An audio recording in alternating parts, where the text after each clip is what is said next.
Welcome to Season 2 of PowerBytes. You know this time around we're doing things a bit differently. I will ask my guests a couple of questions, and here's the twist. They are going to ask me a question. That's right, I'm going to be in the hot seat. It's going to be fun.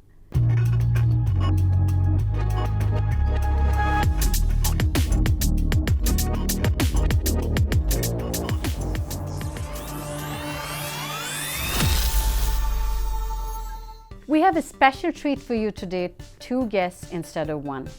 Now these people are really dear to my heart. Not only are they my mentors and my role models, they're also the people who trained me to be a master NLP coach and hypnotherapist. So you can just imagine how excited I am to have them on my show. Marilou and Jerry Seavey, thank you so much for being here today. Thank you for having us. That's our pleasure.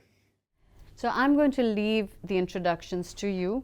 Would you like to introduce yourself to our viewers? Sure thing. We've been involved in the personal growth and personal development field for 40 years, and we've been together for that period of time too. The work that we do primarily focuses on teaching people to be more influential in communicating and also to be professional coaches in the NLP model. The work that we do focuses on helping people understand the patterns in communication and also understand how to recognize what is happening within them so that they can be more effective in communicating with themselves. Because you probably know most of us speak to ourselves in ways we would never tolerate anyone else talking to us. Right. And I'm Jerry Seavey, and with my wife Marilou, and again, it's been over 40 years we've been together, and we've traveled the world helping people to understand something that most people want to know. How is it that people think? How do they think the way they do? How is it so different than the way I think?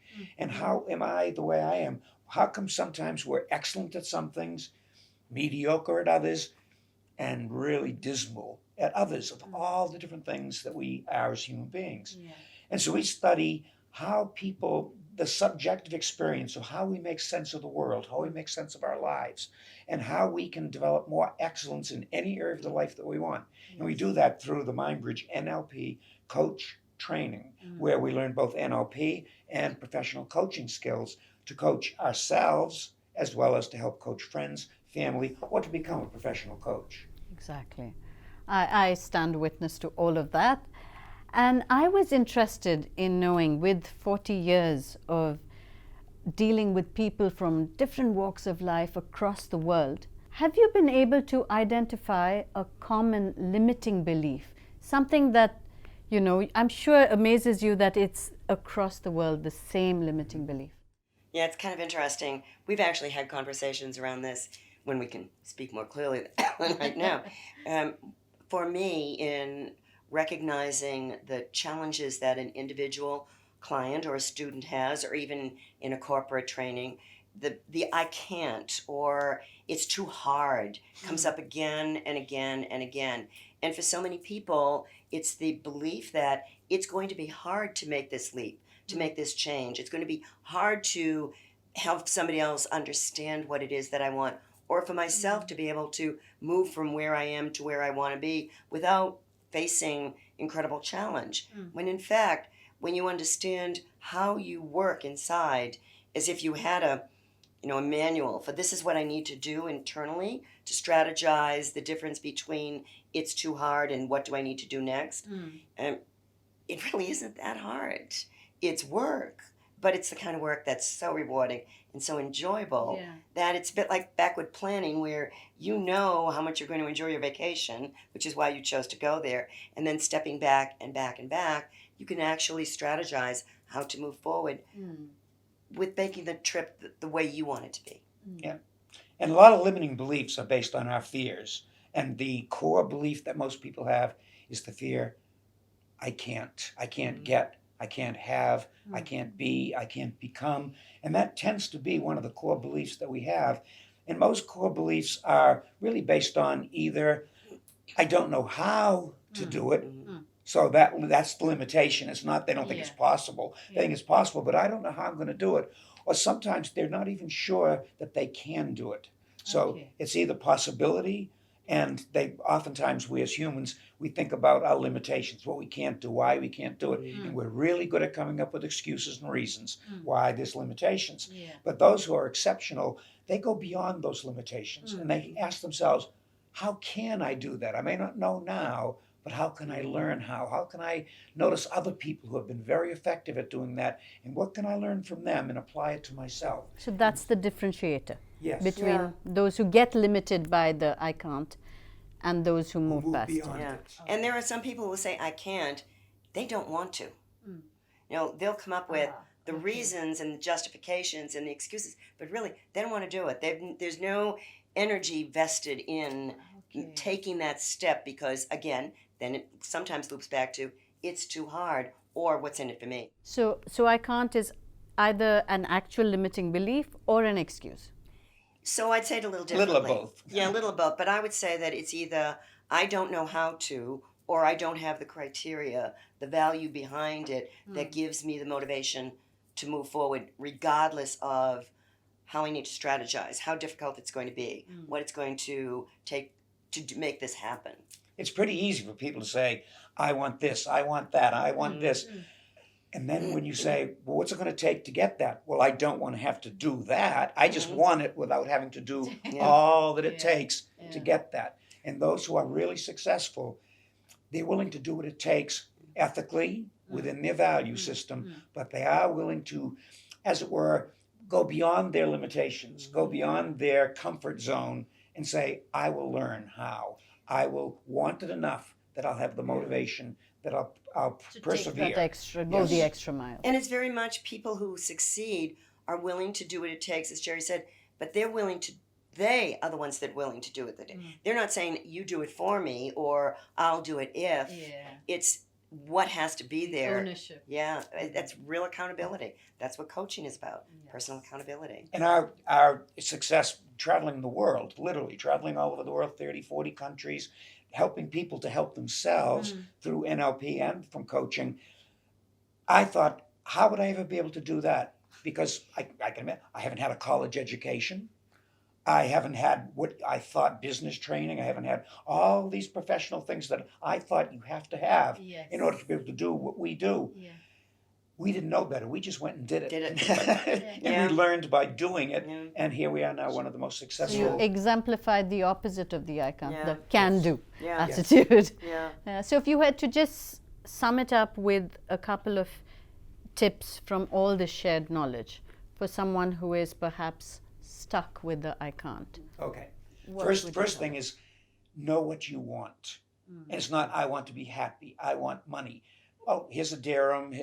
Here's a joke. Well, no, I want to be happy all the time. Well, you know where we put people who are happy all the time. So we want to be clear, what really is it you want? And we get down to what's it going to look like? What's it going to feel like? What's it going to be like? As if you already got it. And then as Marilou said, you can start backward playing. What has to happen for that to happen? And what has to happen for that to happen? So the first thing is being clear on the outcome. And the second is, what's important about that to you? What's it going to do for you? What are you going to get, gain, have, or achieve by having that? Because sometimes we think we have to have all these things to get that, and sometimes that's not the best way to get what we really want. And another is, what are you willing to give up? Because when we're going to move forward with any area of our life, we're going to have to take a look at what is the status quo right now, and if my time is so occupied that even though I want something and I say it's important to me, I'm not willing to adjust my lifestyle, how I organize my time, get up early, stay up late, reach out places that I would not normally have reached, step outside my comfort zone. If I'm not willing to drop what is familiar or no longer needed, then there's no moving forward. Perfect. Perfectly summed up. Now I want to ask you a question on behalf of all the couples out there who work together or are planning to work together. I'm sure they're willing me to ask you this, so I have to. 40 years. 40 years of married life alone for some couples is like, Staggering. And we spend day and night because we work together, Yes. we live together, we play together, Yes. we do everything. And yet, And he's still alive. That's just what I was going to say. You're apparently in one piece, and here you are working and happily married. So what's the secret?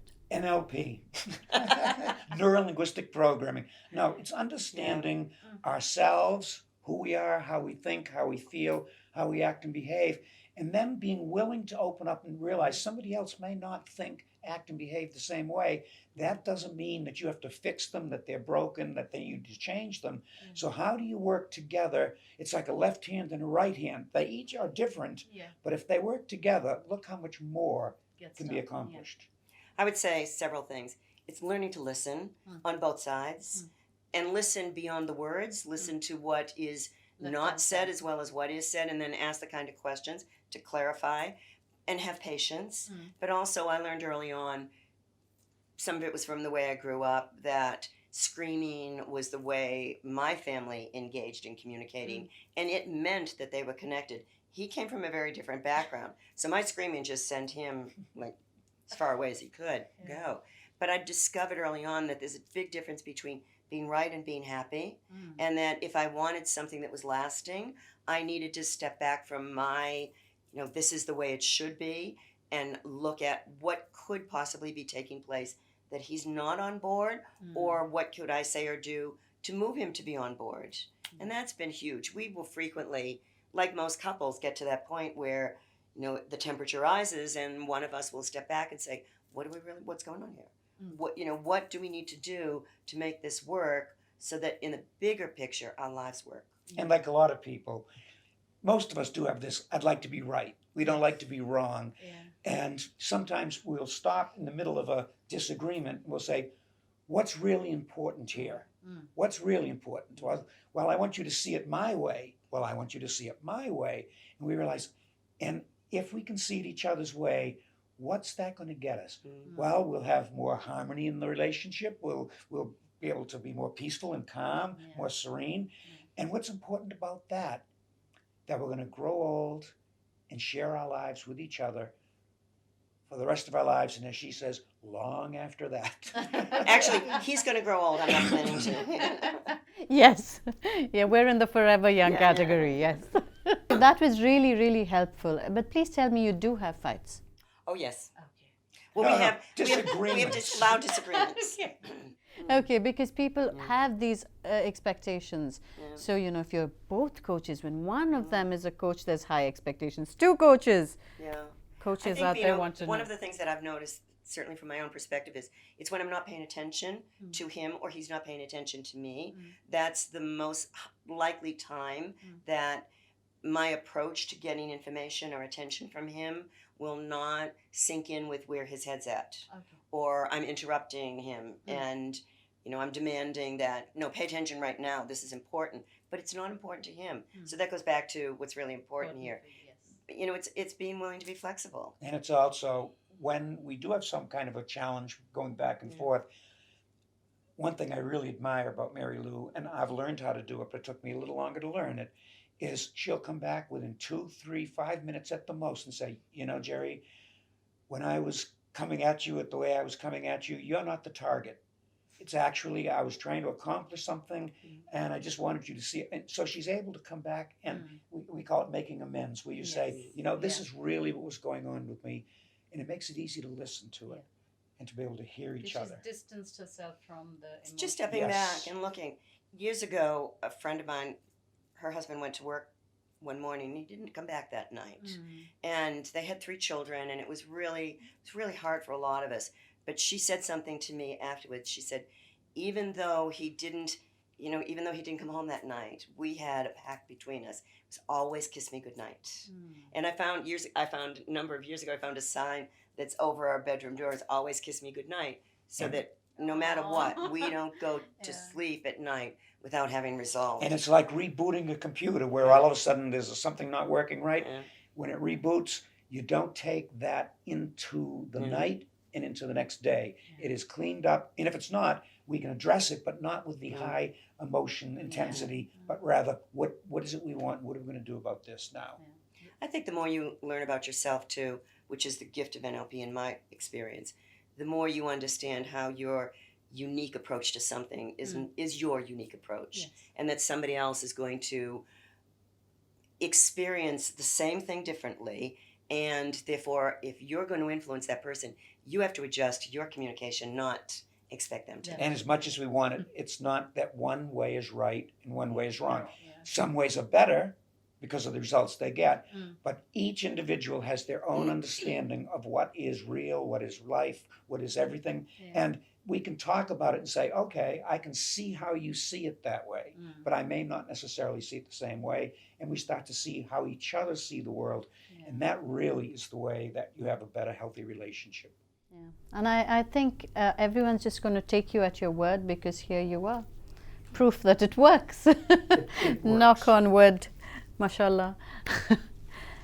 So now we come to the interesting bit.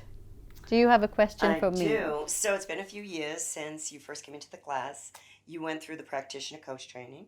You went through the masters. Then you went through the hypnosis. Yes. You came on board Yes. as one of our representatives. I know that you've done amazing work in assisting in the class. So I see you in a certain context.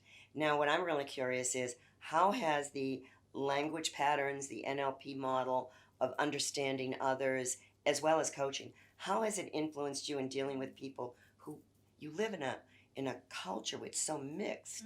Dubai is a city with just about every conceivable country represented. So when you're dealing with people coming from different world models, how has NLP helped you?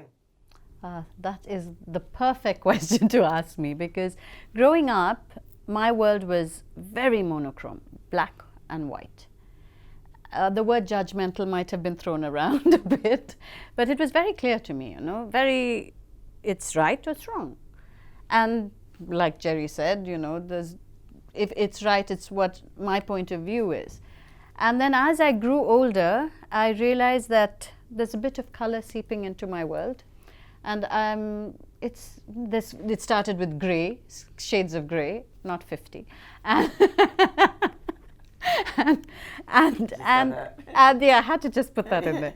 And then I realized that, there are so many different views. And then NLP came along and changed it to Technicolor. So I find that when I look back on the young Bina, who would have been so different in her approach to somebody with, for instance, a very opposing political view or religious, where I would have just dismissed them, or, it's either I would have done everything I could to bring them about to my way of thinking, or I would have blocked them out. But NLP, with its whole model of the world, my model of the world and your model of the world, and we're both not seeing the same room because you're looking at it through your filter and I'm looking at it through mine. So I find that has helped me to become a lot more understanding and compassionate, and it gives me the space to take a breath and step back and say, just tack on the phrase, well, according to you.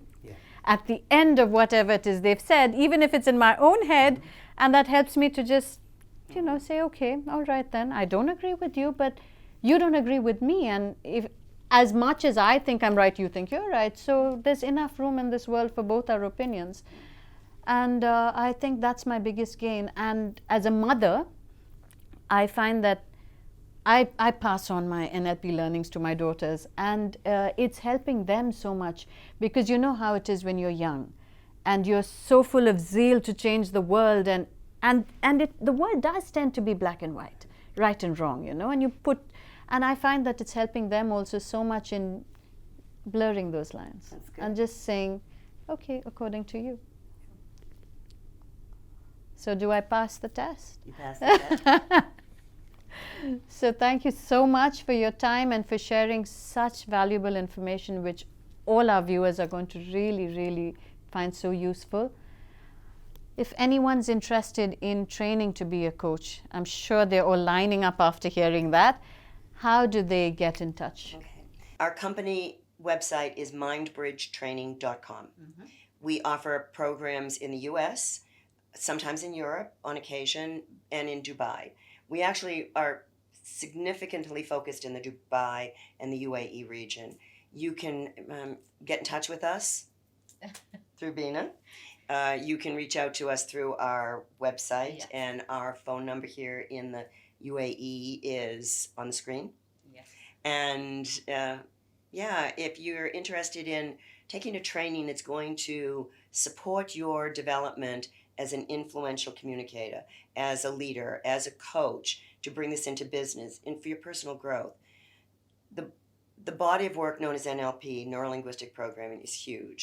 You want to make sure that you're getting a certification that's independent. Yes. We are independently board certified by the Association for NLP out of the UK. It's very different from the one out of It's Asia. international. It's international, and we're also approved by ICF for anybody that is interested in pursuing an ICF coaching certification. International Coach Federation is the Yes. gold standard Yes. for people who want to be coaches. So you can get us pretty easily. And your next session in Dubai will be in April?